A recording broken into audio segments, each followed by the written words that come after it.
Hello Volvo fans, my name is Jebbie. Greetings from the Washington DC metro area. This video is part of a series of videos which are all about the Google infotainment system that's found in the Volvo Recharge series, that is EVs and plug-in hybrids as well as the mild hybrid cars. So if this is the first time you're watching one of my videos, please head over to my YouTube channel and click on playlist, and you'll find a playlist that's specifically for all the videos in the Google infotainment series.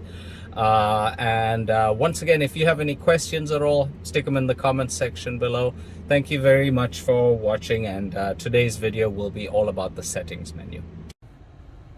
So your settings menu is accessed in this little wheel button that's down here, and so I'm going to press this, and I want you to see first of all the driving setting that is up there. So if I hit on the driving button here, so the main ones I want to talk about are firstly the off-road mode. So this car has perfectly symmetrical all-wheel drive. It's got a motor in between each wheels, and so it actually drives really nicely off-road. But in the event you're going up or down steep gradients, or you're dealing with slippery road conditions, by hitting that button on, you will immediately get better traction, as well as it holds braking a little bit more, so that you're more controlled when you drive, and it only works below 25 miles per hour.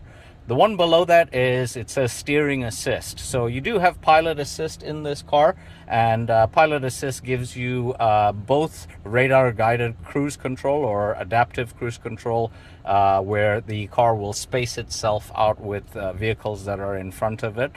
And then pilot assist is where you also have steering. So if you switch off the steering assist there, then you will only have adaptive cruise control when you hit the cruise control button. I would not switch off any of the safety assistant buttons that are below there. Below that, you have the one pedal drive, and so this car is equipped with brake energy regeneration. I'm in a fully electric Recharge at the moment, and so every time you take your foot off the accelerator, it uses the kinetic energy of you slowing down to charge the brakes, to charge the battery, and at the same time give you braking. So most of the time when I drive this car, I never even touch the brakes. I just constantly balance that accelerator the whole time.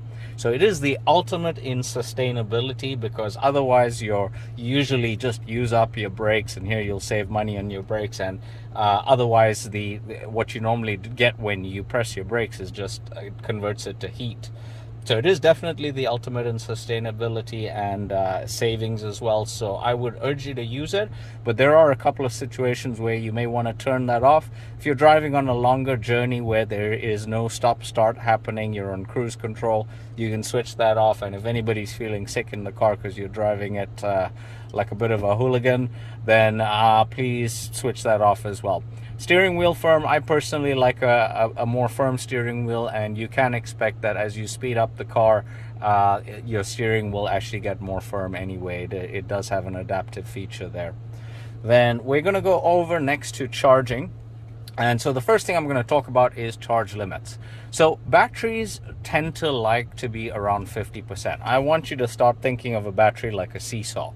If you go 100% too much this way, or all the way down to zero, it just doesn't like it very much. So ideally, the book says that you should charge to 90% for everyday use. But if you really want to get the best sort of performance and like durability of your battery over the long term, try and stay between like 30 and 80% if possible on a daily basis. And then every once in a while, when you go on a longer journey or you need that full capacity, then there's no harm in charging it up to 100% when you need it on those specific times. Other suggestions I'm going to make as well, just to preserve your battery, of course, use brake energy regeneration. Regularly precondition your battery, because your batteries do not like either hot or cold weather very much. And then, yeah, just generally, if you use your range assistant and try and not drive so quickly in this car, it's difficult to do because it is 402 horsepower. So yeah, if you take all of those steps, then you'll get the maximum, sort of benefit of your battery over the long term. Then I'm going to go Oh, back on the charging here, I wanted to mention you have your current limit here with your amps. The maximum limit on this is 48 amps, and the car automatically self-regulates. So most of the time, you should just leave it on 48 and you won't need to do anything. There is one exception that I've noticed, is that if you're doing level 1 charging and plugging into a 120 volt outlet, the standard outlet you have in the US, then most of those plugs tend to be around 15 amps on the circuit breaker. So you may trip the circuit breaker. So in those cases, you can turn it down over here. And then lastly, down here, you have a timer, so you can actually set the car to charge at a specific time in case you get off-peak rates. Next, we're going to go over to sound. It's a very, very simple. I have the Harman Kardon system on this car. It's a beautiful system, very easy to use. So you can optimize it so that it's just coming to the driver or the entire cabin or the rear, or you can just select very, very specific volumes for each one. You do have surround sound. It only works if you have all set there. And you have your treble, bass, and subwoofer settings there. So if you're on an XC60, you do also have Bowers Wilkins available. It is an incredibly expensive sound system, but it is also a really, really good one. And you do have additional features just in case you do have that.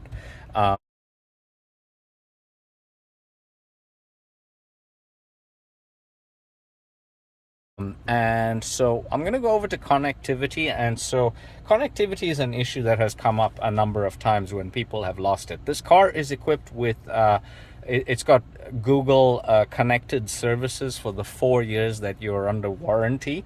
So in the event you lose connectivity, you'll notice it because right now it says LTE up here, but instead you will see an X there. So one of the things that you can do is you can refresh, so you can switch on and off your SIM there. You can also hold this button down, and that will totally reset your entire infotainment system after about 15-20 seconds. And so other suggestions that I could make is you could use Wi-Fi. And so if you switch your Wi-Fi on here and you have wireless hotspot on your phone, you'll be able to plug into your wireless hotspot. And then lastly, you do have this feature here. So if you click on the Bluetooth button here, so you can actually select here if you have multiple phones connected, you can actually say, oh, I want my phone to be connected to my speaker system, or I want the second phone to be connected for music. But this last one over here is for internet tethering. And so you can use internet tethering on depending on if your network supports it. You may need to plug in down at the bottom, and in your settings menu in your phone, enable internet tethering as well. So yeah, there's a couple of things I wanted to mention about connectivity in general.